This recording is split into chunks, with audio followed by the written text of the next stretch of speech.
আসসালামু আলাইকুম। প্রিয় দর্শক, অন্য মঞ্চের আলাপচারিতায় আপনাদের সকলকে আমন্ত্রণ জানাচ্ছি। গতকালকে কাঁটা তারের বেড়া সম্পর্কিত নতুন নির্দেশিকা যেটা জারি হয়েছে, 30 দিনের মধ্যে কাঁটা তার বেড়া দিতে হবে, সেই নির্দেশিকা কালকে স্বরাষ্ট্র মন্ত্রকের কাছ থেকে রাজ্যের কাছে রাত্রিবেলায় চলে এসছে। এই রাতে আসার পর সঙ্গে সঙ্গে আমাদের মুখ্যমন্ত্রী শুভেন্দু অধিকারী তিনি একেবারে ঝোড়ো ব্যাটিং দিচ্ছেন। সঙ্গে সঙ্গে তিনি রাজ্যের নির্দেশিকা ওর সঙ্গে জুড়ে দেন, জুড়ে দিয়ে সীমান্ত অঞ্চলে যে 30 দিনের মধ্যে কাঁটা তারের বেড়া দিতে হবে এবং 15 দিনের মধ্যে তার জমি দিতে 30 দিনের মধ্যে জমি দিতে হবে, 15 দিনের মধ্যে কাঁটা তারের বেড়া দিতে হবে এবং যে ইলেকট্রিফিকেশনের কাজ সেটা 15 দিনের মধ্যে করতে হবে বলে একটি নির্দেশিকা তার সঙ্গে জুড়ে কপি জুড়ে সমস্ত জায়গায় পাঠিয়ে দিয়েছেন। কোন কোন জায়গায় পাঠিয়েছেন সেটা হচ্ছে, এক হচ্ছে ডিজি বিএসএফ, তার নাম হচ্ছে প্রবীণ কুমার, তিনি তার অধস্তনদের নিয়ে আজকে দুপুরে নবান্নতে মিটিং করতে আসছেন জিওসিএনসি ইস্টার্ন কমান্ডের, তার নাম হচ্ছে লেফটেন্যান্ট জেনারেল ভিএমবি খ্রিস্টান। এরা দুজনে, আর লেফটেন্যান্ট জেনারেল আরো নিশ্চয়ই তার সঙ্গী সাথী কেউ থাকবে, লেফটেন্যান্ট জেনারেল কেউ থাকবে, তারা আসছেন। সঙ্গে আসছেন সীমান্ত অঞ্চলে যত আপনার বিএলও আছে, এই যে ল্যান্ড অফিসার যারা আছে, বিএলও ল্যান্ড অফিসার যারা আছে, তাদেরকেও ডাকা হয়েছে। আমি যখন ভিডিওটা করছি তখন এই মিটিং চলছে, আর ভিডিও আপলোড করার পর মিটিংয়ের নির্যাস কি হলো রাত্রিবেলা জানা যাবে। তবে কেন্দ্রীয় সরকারের নির্দেশ, সেই নির্দেশিকার সঙ্গে রাজ্য সরকারের যে বক্তব্য তার সমস্ত পক্ষকে পাঠিয়ে দেওয়া হয়েছে। এইবারেতে জোগাড় যন্ত্র যা যা করার, তার জন্য যে অর্থ বরাদ্দ, অর্থ দপ্তরকে বলা হয়েছে, মানে আমাদের রাজ্য সরকারের অর্থ দপ্তরকে বলা হয়েছে প্রয়োজনীয় অর্থ বরাদ্দ করতে, তার জন্য একটা স্পেশাল রিভিউ অর্ডার জারি করা হয়েছে। এই যে প্রত্যেকটা এই কত কিলোমিটারের জন্য কত খরচা পড়তে পারে, কাঁটা তারের বেড়ার জন্য, ইলেকট্রিফিকেশনের জন্য আলাদা আলাদা করে রেট দিয়ে, কন্ট্রাক্টরদের কাছ থেকে রেট নিয়ে তারাও তাড়াতাড়ি জানানোর জন্য, সেটার জন্য 10 দিন সময় দেওয়া হয়েছে। 10 দিনের মধ্যে এই কাজটা সম্পূর্ণ করতে হবে, আর বাকি 5 দিনের জন্য পেমেন্ট করা হয়ে গেলে বাকি 5 দিনের জন্য সময় দেওয়া হয়েছে সেই কাঁটা তারের বেড়া, ইলেকট্রিক্যাল যন্ত্রপাতি, অ্যাপ্লায়েন্সেস কেনার জন্য তাদেরকেও ওই সময়ের মধ্যে শুরু হয়ে যাবে। অর্থাৎ একদিকে জমি গ্রহণ হচ্ছে, কাঁটা তারের বেড়া পড়ছে, সঙ্গে সঙ্গে ইলেকট্রিফিকেশনের কাজটাও হয়ে যাবে। এবার কাঁটা তারের বেড়া যত এগোবে তত, মানে জমি যত নেওয়া হবে, কাঁটা তারের বেড়া সঙ্গে সঙ্গে এগোবে, ইলেকট্রিফিকেশনের কাজও তত এগোবে, দিয়ে লাস্টে যখন সব শেষ হয়ে যাবে তখন চালু করা হবে। এই হচ্ছে মোদ্দা ব্যাপার। এখন আমাদের দেশে কাঁটা তারের বেড়া দেওয়া হচ্ছে, তা আমাদের দেশে যা না আলোচনা হচ্ছে তার থেকে বেশি আলোচনা হচ্ছে বাংলাদেশে। এত জ্বালা বাংলাদেশে, দিল্লি না ঢাকা, দিল্লি না ঢাকা। আরে দিল্লির সঙ্গে তো কোনো সম্পর্কই রাখতে চান না আপনারা, তাহলে পরে দিল্লি না ঢাকা, দিল্লি না ঢাকা চেঁচি চেঁচি কি হবে? আর আপনাদের চরিত্র, যে মেয়েটি অসুস্থ হয়ে আমাদের এখানে এলো, ভিডিওটি আমার কাছে আছে, আমি ওই ভিডিওটা লাগালাম না, আমার লাগাতে খারাপ লাগলো। সে তাকে যখন শেষ শয়নে যখন কবরে দেওয়া হচ্ছে, তখনও দিল্লি না ঢাকা, দিল্লি না ঢাকা। এরা কোথায় কি বলতে হয় সেটাও এরা জানে না, একেবারে মূর্খের মূর্খ সব কটা। এর একমাত্র জেহাদি ছাড়া আর কিছু বলা যায় না। একটা মৃতদেহ, সে মেয়েটি মারা গেছে, সে যাই করুক না কেন, একটা মৃত মানুষের প্রতি সম্মানটুকু দেখানো আপনাদের সঙ্গে আমাদের এইখানে তফাৎ, বুঝেছেন? এই যে শিক্ষা, সংস্কৃতি, মূল্যবোধ, এগুলোর সঙ্গে আপনাদের তফাৎ। ওই যে আপনারা বলেন না সমান অধিকার চাই, চোখে চোখ রেখে কথা বলতে চাই, আপনাদের সঙ্গে আমাদের মিলবে না। শিক্ষায় মিলবে না, সংস্কৃতিতে মিলবে না, কিছুতেই মিলবে না। আপনারা হচ্ছেন জেহাদি, আপনারা জেহাদ ছাড়া কিছু বোঝেন না। ওই যে আমি একদিন বলেছিলাম না, এই যে শার্টের রংটা কি, এক একজন এক এক রং বলবেন, সবাই মোটামুটি একই রকম বলবেন যে এই শার্টের রংটা এইটা। কিন্তু আমি যদি প্রশ্ন করি এই শার্টের রংটা আপনি এইটা জানলেন কি করে, তখন আপনি বলবেন যে আমি ছোটবেলা থেকে এই তো এই বাবার মার কাছে শিখেছি যে এই রংটা, এটার রং এই। তাহলে ব্যাপারটা হয়ে দাঁড়াচ্ছে কি, ওই মাদ্রাসাতে ছোটবেলা থেকে ওই ব্রেন ওয়াশটা করা হয়। ব্রেন ওয়াশ করে করে করে করে করে করে এদেরকে মাথার মধ্যে ঢুকিয়ে দেওয়া হয় যে জেহাদ করো, জেহাদ করলে নারায়ে তাকদীর করো, নারায়ে তাকদীর করলে আমরা গাজওয়ায়ে হিন্দ করতে পারবো এবং শহীদ হতে পারলে আমাদের জান্নাতে যেতে পারবো। এই সমস্ত ভুজুং ভাজাং দিয়ে এই জেনারেশনটাকে, পাকিস্তান নষ্ট হয়ে গেছে এই করে। আপনারা যেটুকু বাকি ছিলেন এই 2-2.5 বছরের মধ্যে আপনারা দেশটাকে আরো রসাতলে পাঠিয়ে দিচ্ছেন। আপনাদের একটা যুব সম্প্রদায় শেষ হয়ে গেছে, তরুণ সম্প্রদায় শেষ হয়ে গেছে, এবার যারা কিশোর আছে, বাচ্চা আছে, তাদেরও আপনারা শেষ করছেন। ফলে আগামী 50 বছর বাংলাদেশ যে শুধু অর্থনীতির দিক দিয়ে পেছালো না, পেছালো কোথায়, শিক্ষা, সংস্কৃতি, সমস্ত দিক দিয়ে পিছিয়ে গেল। আপনারা জেহাদ করে সারা পৃথিবীতে নিজেরা নিজেদেরকে, পৃথিবী, আমি অনেকদিন আগে বলেছিলাম পৃথিবী আপনাদের কাছে ছোট হয়ে আসছে, ছোট হয়ে যাবে দেখবেন। যখন ইউনূস বসেছিল তখন আমি বলেছিলাম আপনাদের এই জেহাদের রূপ দেখে আমি বলেছিলাম কেউ আপনাদের জায়গা দেবে না। আজকে লন্ডনের অবস্থা দেখুন, শ্বেতাঙ্গরা খেপে গেছে পুরো, সারা পৃথিবী জুড়ে রাইট উইং। শুধু আমাদের এখানে যে রাইট উইং জেগেছে তাই নয়, আমরা বুঝতে পেরেছি আমাদের ভয়টা কোথায়। আমাদের হিন্দু রাষ্ট্র গড়তে হবে, হিন্দুদের জাগতে হবে। আর যতই পৃথিবী ব্যাপী জার্মানি, ইটালি ভিটালি যত আছে, সমস্ত কিছু এর সঙ্গে জড়িয়ে আছে। সবাই কিন্তু আস্তে আস্তে রাইট উইং এর দিকে যাচ্ছে, মানে মুসলিম খেদাও।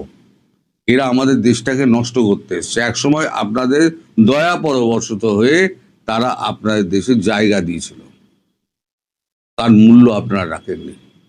আপনারা সেখানে গিয়ে খেলাফত প্রতিষ্ঠা করার চেষ্টা করেছেন। আমি বলেছি না, আপনি গেছেন উন্নত জীবনের আশায়, সেখানে গিয়ে উন্নত জীবন যাপন করুন না। যদি খেলাফতই করতে হয় তাহলে বাংলাদেশ ছেড়ে, পাকিস্তান ছেড়ে আপনারা ওখানে গেলেন কেন? দেশেই তো খেলাফত স্থাপন করতে পারতেন।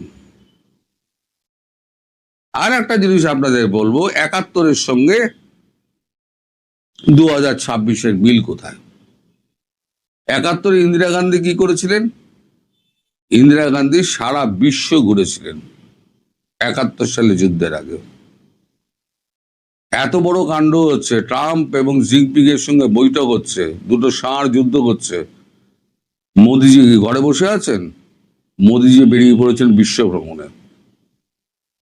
কোথায় কোথায় যাচ্ছেন গুগল খুঁজে নেবেন, দেখতে পেয়ে যাবেন। ইটালিতে, শুধু ফ্রান্সে যাচ্ছেন না, ইটালিতে যখন যাবেন তখন মেলোনির ওখানে ফ্রান্সের প্রেসিডেন্ট সে একই সময় ভিজিট করতে যাচ্ছেন।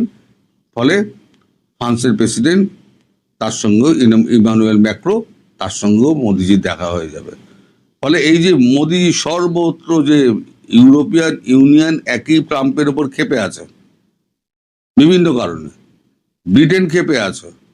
আর ব্রিটেন খ্যাপা মানে ইউরোপিয়ান ইউনিয়ন খ্যাপা, এটা কিন্তু জেনে রাখবেন। ব্রিটেন কিন্তু ইউরোপিয়ানের মধ্যে নেই, না থাকলেও ব্রিটেনের কিন্তু অনেকটা প্রভাব ইউরোপিয়ান ইউনিয়নের উপরে রয়ে গেছে। আর ব্রিটেন যেভাবে এবার রাইট উইং জেগে উঠছে, তাতে আপনারা খুব বেশি দিন আর কি ব্রিটেনে সুস্থিরভাবে থাকতে পারবেন না। তাহলে যাবেন কোথায় আপনারা? সারা পৃথিবী যদি আপনাদেরকে, মুসলিম দেশগুলো পর্যন্ত, আপনার 6টা যে উপসাগরীয় অঞ্চল দেশগুলো রয়েছে, তারাও আপনাদের রাখতে চায় না। যাবেন কোথায়? আপনারা ব্রাত্য হয়ে গেছেন শুধু জেহাদ করে জেহাদ করে আর জেহাদ করে। তবে 71-এর সঙ্গে 26-এর মিলটা হচ্ছে এইটা, যে 71-ও ইন্দিরা গান্ধী ঘুরেছিলেন, 26-ও প্রধানমন্ত্রী নরেন্দ্র মোদী ঘুরছেন। এবার ঘুরছেন কেন? সে দুটো কারণ একসঙ্গে মিলিয়ে নিন, যে 71-এ ঘোরার পর কি হয়েছিল আর 26-এ ঘোরার পর কি হতে চলেছে। এটা আপনারা নিজেরা মনে মনে হিসেব কষুন। আর আমি আপনাদের থেকে বিদায় নিচ্ছি। সবাই ভালো থাকবেন, সুস্থ। ঢাকা দিল্লি সম্পর্কে ফাটল খুব সহসা তারেক রহমানের দিল্লি সফর হচ্ছে না। এই বিষয়গুলো আমরা একটু বুঝতে চেষ্টা করব। বাংলাদেশের রাজনীতিতে পালাবদল হয়েছে, ক্ষমতায় এসেছেন তারেক রহমান, তাও 3 মাস পূর্ণ হয়ে 4র্থ মাসে পড়ে গেছে। শুরুতে যে ভারতকে দেখা গিয়েছিল পরম বন্ধু হিসেবে, আজ সেই দিল্লির উৎসাহে হঠাৎ ভাটা কেন? ভারতের প্রধানমন্ত্রী মোদী নিজে যাকে দ্রুত সপরিবারে আমন্ত্রণ জানিয়েছিলেন, আজ সেই তারেক রহমানের ভারত সফর নিয়ে কেন তৈরি হয়েছে ঘোর অনিশ্চয়তা? তিস্তা প্রকল্প থেকে শুরু করে চীন পাকিস্তান ফ্যাক্টর আর পশ্চিমবঙ্গের বিজেপি ক্ষমতায় আসায় সমীকরণ কি বদলে গেল? এই মুহূর্তের ভিডিওতে আমরা এর গভীরে গিয়ে দেখব কেন দিল্লির অন্দরমহলে এখন বাংলাদেশ নিয়ে অস্বস্তি। দর্শক, আপনারা খেয়াল করেছেন যে গল্পের শুরুটা কিন্তু ভিন্ন রকম ছিল। বাংলাদেশে তারেক রহমান প্রধানমন্ত্রী হতে যাচ্ছেন এটি স্পষ্ট হওয়া মাত্রই রাষ্ট্রপ্রধানদের মধ্যে প্রথম অভিনন্দন বার্তা পাঠিয়েছিলেন ভারতের প্রধানমন্ত্রী নরেন্দ্র মোদী। শুধু বার্তায় নয়, ঢাকায় নিযুক্ত ভারতীয় হাই কমিশনারের মাধ্যমে তিনি তারেক রহমানকে সপরিবারে যত দ্রুত সম্ভব দিল্লি সফরের আনুষ্ঠানিক আমন্ত্রণ জানিয়েছিলেন।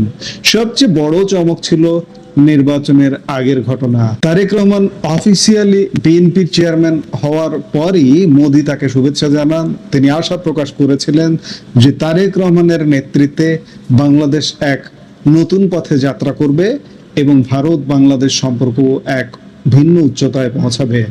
এমনকি খালেদা জিয়ার প্রয়াণেও দিল্লি যথাযথ মর্যাদা দিয়েছিল। দিল্লি তখন বোঝাতে চেয়েছিল বাংলাদেশে যে দলই ক্ষমতায় আসুক না কেন, ভারত জনগণের রায়ের সঙ্গে আছে। কিন্তু সময় গড়ালে চিত্র পাল্টাতে শুরু করে। কূটনৈতিক মহলের খবর অনুযায়ী গঙ্গা পদ্মা নিয়ে অনেক জল গড়িয়ে গেছে। দিল্লির কর্তারা মনে করছেন বাংলাদেশে নির্বাচিত সরকার এলেও দেশটি আসলে মোহাম্মদ ইউনূসের অন্তর্বর্তী সরকারের দেখানো পথেই হাঁটছে। ভারত চিন্তিত ঢাকার নতুন মিত্রদের নিয়ে। নয়াদিল্লির পর্যবেক্ষণে ধরা পড়েছে বর্তমানে ঢাকা প্রশাসন ইউনূস জামানার চেয়েও দ্রুত গতিতে চীন ও পাকিস্তানের দিকে ঝুঁকছে। বিশেষ করে সামরিক বোঝাপড়া ভারতকে ভাবিয়ে তুলছে। পাকিস্তান থেকে চীনা প্রযুক্তির তৈরি যুদ্ধ বিমান কেনার প্রক্রিয়া শুরু করেছে বাংলাদেশ। যে বিমানগুলো অপারেশন সিঁদুরের সময় ভারতের বিরুদ্ধে ব্যবহৃত হয়েছিল। এই সামরিক ঘনিষ্ঠতা দিল্লির কপালে চিন্তার ভাঁজ ফেলেছে। শুধু সামরিক সখ্য নয়, ভারতের বিরক্তির অন্যতম বড় কারণ হলো তিস্তা মহাসেচ পরিকল্পনা।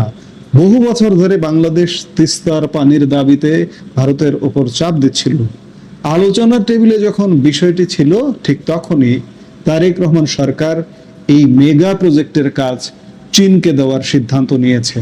আশ্চর্যের বিষয় হলো শেখ হাসিনা সরকারের সময় এটি ভারতকে দেওয়ার প্রাথমিক সিদ্ধান্ত ছিল। ভারত বিস্তারিত প্রস্তাব দেওয়ার পরও তারেক রহমানের বিদেশ মন্ত্রী বেইজিং সফরে গিয়ে সরাসরি চীনের প্রতি আগ্রহ প্রকাশ করেছেন। দিল্লির কাছে এটি একটি বড় কূটনৈতিক ধাক্কা। ঢাকা দিল্লি সম্পর্কের ক্ষেত্রে ভারতের অভ্যন্তরীণ রাজনীতিও এখন একটি বড় ফ্যাক্টর হয়ে দাঁড়িয়েছে। পশ্চিমবঙ্গে প্রথমবার এবং আসামে দ্বিতীয়বার বিজেপি ক্ষমতায় আসায় দৃশ্যপট বদলে গেছে। নির্বাচনে বিজেপির অন্যতম ইস্যু ছিল বাংলাদেশি অনুপ্রবেশ এবং বাংলাদেশে হিন্দুদের ওপর নির্যাতন। বাংলাদেশ হিন্দু বৌদ্ধ খ্রিস্টান ঐক্য পরিষদ জানাচ্ছে, তারেক রহমান ক্ষমতায় আসার পরও পরিস্থিতির গুণগত পরিবর্তন হয়নি। ইসকন নেতা চিন্ময় কৃষ্ণ দাসের জামিন আটকে যাওয়া এবং সংখ্যালঘু নিপীড়ন অব্যাহত থাকায় ভারতের হিন্দু ভোটারদের মধ্যে বাংলাদেশ নিয়ে এখনো তীব্র ক্ষোভ রয়েছে। এমন অবস্থায় তারেক রহমানকে দিল্লিতে লাল গালিচা সংবর্ধনা দিলে বিজেপির নিজস্ব ভোট ব্যাংকে নেতিবাচক প্রভাব পড়তে পারে। ভারতের জনগণের মধ্যেও এখন বাংলাদেশ নিয়ে ক্ষোভের আগুন তুঙ্গে। সম্প্রতি পশ্চিমবঙ্গ বিধানসভা নির্বাচন পরবর্তী সময় এবং পশ্চিমবঙ্গের নতুন সরকার গঠন পরবর্তী সময়ে পরিস্থিতি আরো জটিল হয়েছে। বাংলাদেশে ভারত বিরোধিতা তুঙ্গে ওঠায় পশ্চিমবঙ্গের শুভেন্দু অধিকারী মুখ্যমন্ত্রী হওয়ার পর যখন সীমান্তে কাঁটাতারের বেড়া দেওয়ার জন্য জমি বরাদ্দের উদ্যোগ নেওয়া হলো, তখন বাংলাদেশে তৈরি হলো যুদ্ধ উন্মাদনা। তারেক রহমানের বিদেশ বিষয়ক উপদেষ্টা হুমায়ুন কবির প্রকাশ্যেই বলেছেন, বাংলাদেশিরা কাঁটাতারে ডরায় না।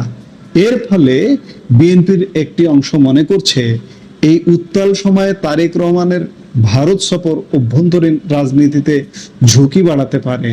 জামাতে ইসলামী এবং এনসিপি এই বিষয়টিকে পুঁজি করে বিএনপির বিরুদ্ধে সুর চড়াতে পারে। এদিকে চীন কিন্তু বসে নেই, তারা আগেই বিএনপি ও জামাত নেতাদের বেইজিং নিয়ে গিয়ে নিজেদের পাশে থাকার অঙ্গীকার করিয়ে নিয়েছে এবং চাইনিজ তৎপরতা অব্যাহত আছে। এই মুহূর্তেও জামাতে ইসলামের ছাত্র সংগঠন ইসলামী ছাত্র শিবির একটা বড় টিম চীনে অবস্থান করছে। দুদিন আগে তারা গেছেন। তারেক রহমানের ভারত সফরে আরো একটি বড় বাধা হলো গঙ্গা চুক্তি। গঙ্গা ও তিস্তার পানি বন্টন নিয়ে কারিগরি পর্যায়ে পর্যালোচনা এখনো অনেক বাকি। বাংলাদেশ সরকার চাইছে বড় কোনো প্রাপ্তি ছাড়া ভারত সফরে না যেতে, কারণ খালি হাতে ফিরলে দেশে সমালোচনার মুখে পড়তে হতে পারে। সবশেষে নজর থাকবে বাংলাদেশে নতুন ভারতীয় হাই কমিশনার দীনেশ ত্রিবেদীর দিকে। বর্তমান হাই কমিশনার প্রণয় ভার্মা বিদায় নিচ্ছেন আগামী 26শে মে। এরপর অভিজ্ঞ রাজনীতিবিদ দীনেশ ত্রিবেদী দায়িত্ব নিলে হয়তো নতুন করে আলোচনার পথ প্রশস্ত হবে। কিন্তু আপাতত দিল্লির উৎসাহ আর ঢাকার দ্বিধা, এই দুয়ে মিলে তারেক রহমানের ভারত সফর এক গোলক ধাঁধায় আটকে গেছে। দক্ষিণ এশিয়ার এই ভূ রাজনৈতিক দাবার চালে পরবর্তী চালটি আসলে কার? ভারত কি তার কৌশল পরিবর্তন করবে, নাকি বাংলাদেশ চীনের কক্ষপথে আরো বেশি ঢুকে পড়বে? সেটি এখন দেখার বিষয়। বাংলাদেশের মসনদে থাকতে হলে ভারতের সাথে একটা সমঝদার সম্পর্ক রাখতে হয়। আমরা অতীতেও দেখেছি যে ভারতের সাথে সম্পর্কের দুর্বলতার কারণেও কিন্তু সরকারের পতন পর্যন্ত হয়েছে। আওয়ামী লীগ সরকারের সাথে এত চমৎকার সম্পর্ক ভারতের ছিল, কিন্তু শেষ দিকে একটু সম্পর্কটা হালকা হয়ে গিয়েছিল, যার দরুন ভারত বুঝতে পারছে, জানতে পারছে যে আওয়ামী লীগের পতন হচ্ছে, কিন্তু তারপরেও আওয়ামী লীগের পতন কিন্তু ঠেকানো যায়নি। পতন পরবর্তী যে এইরকম একটা ম্যাসাকার পরিস্থিতি হবে, এটি কিন্তু কেউ কল্পনা করেনি। যাই হোক, ভারতের সাথে সম্পর্ক না রাখাটা বা সম্পর্ক শীতল করাটা তারেক রহমান সরকারের পরিণতি কোন দিকে নিয়ে যায়, এখন সেটাই দেখার বিষয়। এই মুহূর্তের ভিডিও থেকে আমরা বিদায় নিতে চাই। দেখা হবে পরবর্তী ভিডিওতে। সে পর্যন্ত সবাই ভালো থাকুন, সুস্থ থাকুন।